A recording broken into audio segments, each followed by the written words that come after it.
Hey, want to watch a movie? I got just the thing.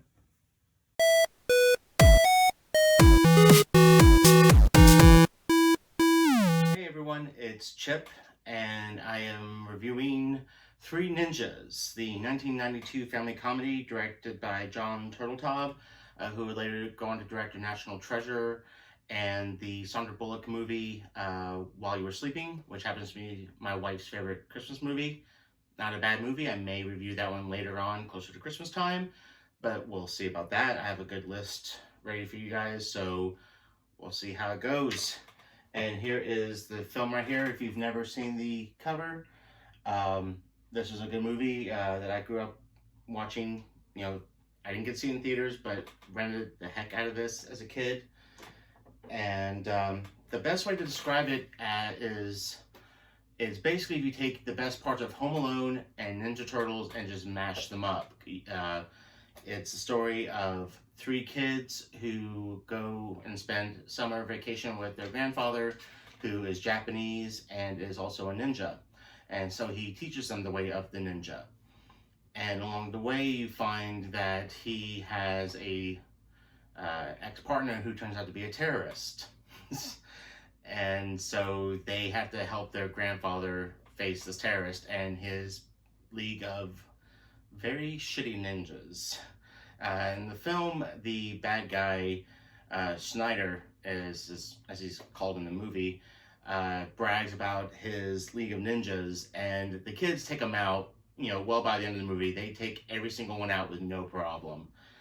I would consider this to be the best ripoff ever. And I use the word ripoff with love because it came out in 92, Home Alone came out in 1990, same as the Teenage Mutant Ninja Turtles movie. So, the producers of this movie definitely took notes, and you got this. It's very kid-friendly. There is, during the action sequences, there's little cartoon noises. And although kind of like Ninja Turtles, there are moments of darkness. There are scenes where Snyder is threatening to rip the grandfather's heart out, threatening to basically go after his daughter, the kid's mother. And there are moments where the ninjas are straight up pointing guns at the kids. It's like, they spend like 15 minutes, the kids kicking the ninjas' butts, and then once they get tired of it, then they throw out the guns. And that's like, okay, dude.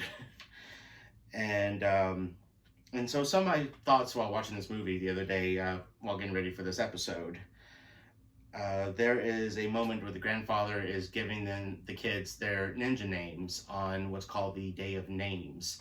If you haven't seen this before, spoilers, whoops, should have said at the beginning. He names the kids Rocky, because he is strong, Colt, because he is fast, and the littlest one he names Tum Tum, because throughout the movie he complains about being hungry. He's always having a bag of jelly beans. I mean, imagine a short little kid fighting with a bag of jelly beans. He pulls it off somehow, I don't know. So he is Tum Tum. And I mentioned the dark. Overall, the movie is still very lighthearted and family friendly. And the moments of darkness almost come out of nowhere a little bit. It's not so much like it's the adults really swearing or anything like that, but it's just, again, like there's threatening, there's use of the weapons. And like the Ninja Turtle movie, which came under a lot of hate when it first came out because of the use of weapons, that a lot of parents were angry with the movie because of the weapons that the Turtles were using. That's why if you watch Ninja Turtles 2, Secrets of the Ooze, and Ninja Turtles 3, they don't use their weapons. They have it on them, but they don't ever use them. That's because of the parents. So, and we know how Ninja Turtles 3 went. It was total crap. 2, decent. Not as good as the first one. The first one's a classic. But we're not talking about Ninja Turtles. We're talking about Three Ninjas. And there's a scene when some bullies take a bike from Rocky's girlfriend. I use that in quotations. Doesn't seem like dating. Like, it's clear that she has a crush on him and he has a crush on her back. and then the brothers just rip on him so bad for it. I mean, like as brothers will do. And these bullies take her bike on the way to school one morning, and so they have a basketball game to try to get the bike back. And I bring up that scene because one of the bullies is a kid who has a black prisoner of war missing in action, POW MIA hat. And it's like, kid, you think that's gangster? I mean, why not just wear like a American flag 4th of July with fireworks hat or something? I mean, you may as well be. It's just, but you know what? It's a family movie, and so he's not gonna be wearing like NWA fuck the police shirt. I mean, they couldn't get away with that in a PG movie, 1992. No way.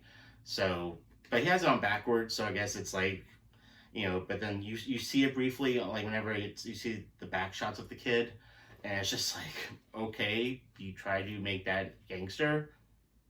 Good luck. And then there's one part of the movie whenever the boys find, and one thing I forgot to mention before, the boy's father is an FBI agent who is going after Snyder and trying to take down his terrorist organization.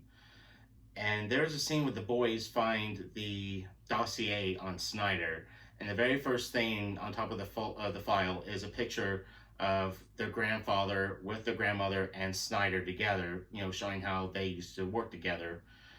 And when I first saw that, and I grew up watching this movie, but the thing about watching a movie when you're a kid, you don't think about this kind of stuff until you get older.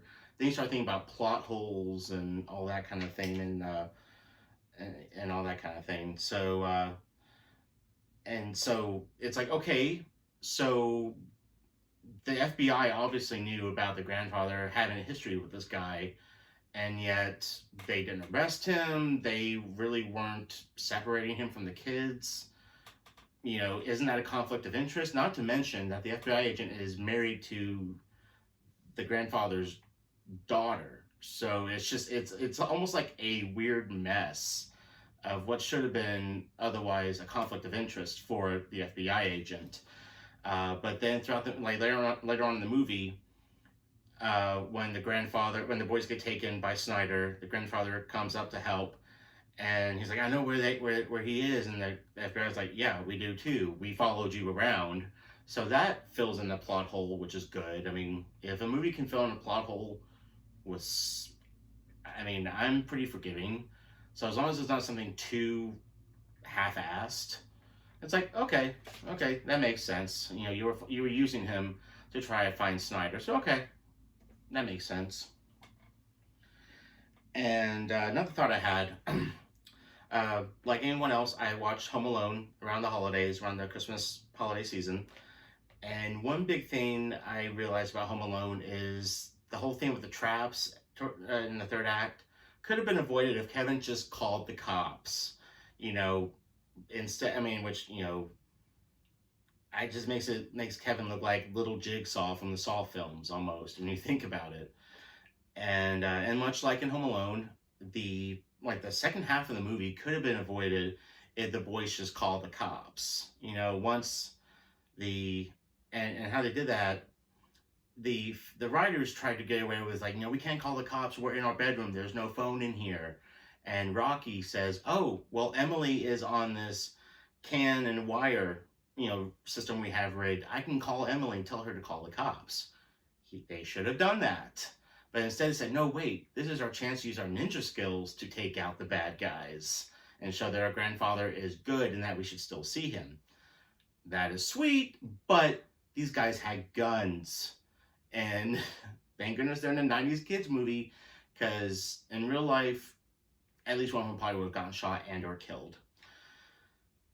So again, it could have been avoided if they just called the cops, but also on the flip side of that, these guys were sent in by Snyder to get the kids.